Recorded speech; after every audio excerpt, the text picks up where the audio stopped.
ছেলেটা পেপসি খাওয়ার জন্য যখন পেপসির বোতলটা টাচ করে সেটা অনেক ছোট হয়ে যায়। সে যেটাই ছুঁয়ে দিত সেটাই অনেক ছোট হয়ে যাচ্ছিল। বেরেস্তা তার মুখে ঘুরে নেওয়ার সাথে সাথে ছোট হয়ে যায়। তখন সে অনেক চিন্তিত হয়ে রুম থেকে বের হয়ে যায়।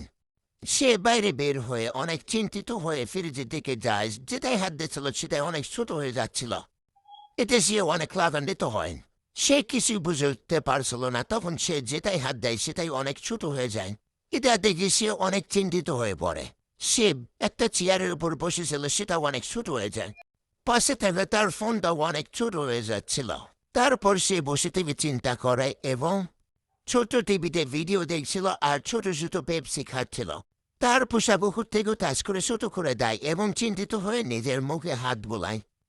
সঙ্গে সঙ্গে তার কাছে সবকিছু স্বাভাবিক লাগে। সে বাইরে বের হয়ে দেখে সে সহ সবকিছু ছোট হয়ে গেছে এবং বাইরের অনেক কিছু তার কাছে বড় লাগে।